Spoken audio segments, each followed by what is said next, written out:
हम दूसरे दलों की तरह कटोरा लेके किसी और दल के पास सीट मांगने या हिस्सेदारी मांगने नहीं जाएंगे। हम लोग संघर्ष की मिट्टी से तब कराए हुए लोग हैं। चंद्रशेखर आजाद जी के लोग हैं जो संघर्ष जिसका नारा है, और जो मैं 100 सीटों पे प्रभारी और प्रत्याशी उतारूंगा, उन 100 सीटों पे राजद कभी भी अपने या इंडिया अलायंस जीत नहीं सकती है। वैसी सीट को पे हम मेहनत कर रहे हैं जो भाजपा का गढ़ बताया जाए।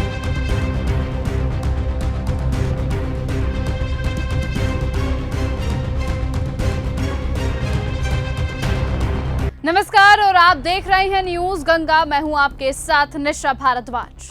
बिहार चुनाव 2025 से पहले सियासी रणभूमि गर्मा चुकी है, लेकिन इस बार लड़ाई सिर्फ कुर्सी की नहीं बल्कि स्वाभिमान, साझेदारी और दलित मुस्लिम पहचान की है। जवाहर आजाद के नेतृत्व में आजाद समाज पार्टी ने जिस तेवर के साथ मैदान में एंट्री की, उसने न सिर्फ राजद और कांग्रेस को चुनौती दी, बल्कि ये भी साफ कर दिया है कि अब बहुजन समाज किसी की भी राजनीति भीख नहीं लेगा। चंद्रशेखर आजाद के सिपह सालार जवाहर आजाद ये साफ कहते हैं कि हम ना किसी के दरवाजे गठबंधन की भीख मांगने जाएंगे, ना कोई लव लेटर लिखेंगे। हमारे पास समाज का समर्थन है, संघर्ष की तपिश है और मुद्दों की आवाज है। तो वहीं अब तेजस्वी यादव और राहुल गांधी को खुलेआम ललकारते हुए जवाहर ये कहते हैं कि अगर भाजपा फिर सत्ता में आई तो इसके लिए जिम्मेदार खुद ये लोग होंगे जो दलितों और मुसलमानों को सिर्फ वोट बैंक समझते हैं। उन्होंने ये भी स्पष्ट किया कि आजाद समाज पार्टी 100 सीटों पर अपने प्रत्याशी उतार रही है और इनमें कई सीटें ऐसी हैं जहां ना राजद जीत सकती है, ना इंडिया अलायंस जीत सकती है।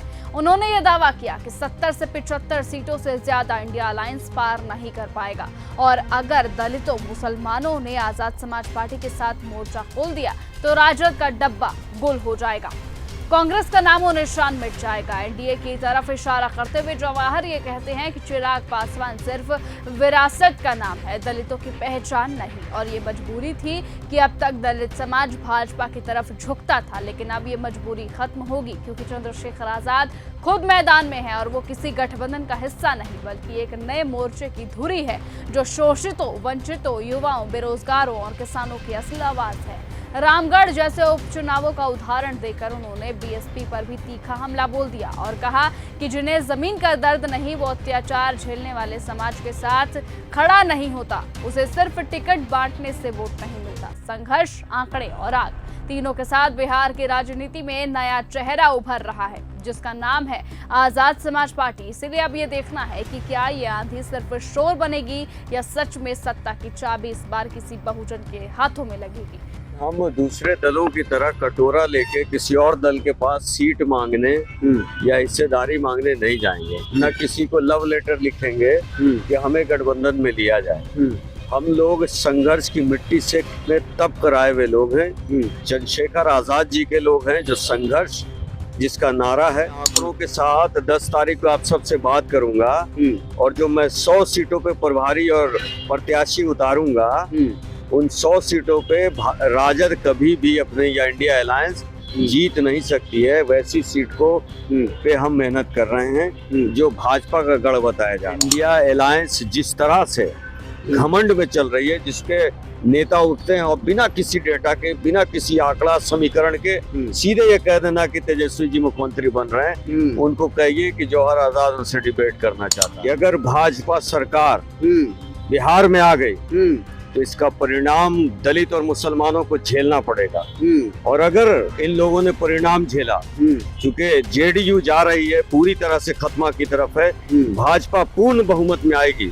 अगर आती है तो इसके पूरे जिम्मेदार राहुल गांधी और तेजस्वी यादव होंगे, और अगर इस तरह की हरकत होती है इन लोगों के नाकारेपन से, इन लोग दूसरों को साथ लेकर नहीं चलने का व्यवहार रखते हैं, तो खामियाजा भी राजद को उठाना पड़ेगा, और राजद को फिर बिहार में दलित और मुसलमान मिलकर बिहार के एक सीट पे हराने का काम होगा।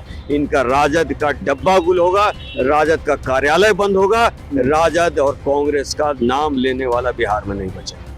फिलहाल आज की इस खबर में सिर्फ इतना ही। देश और दुनिया की तमाम बाकी खबरों से ऐसे ही जुड़े रहने के लिए आप बने रहिए और ऐसे ही देखते रहिए न्यूज गंगा। फिलहाल कमेंट सेक्शन में अपनी राय लिखना ना भूलें। आपको क्या लगता है कि बिहार का चुनाव कौन जीतेगा?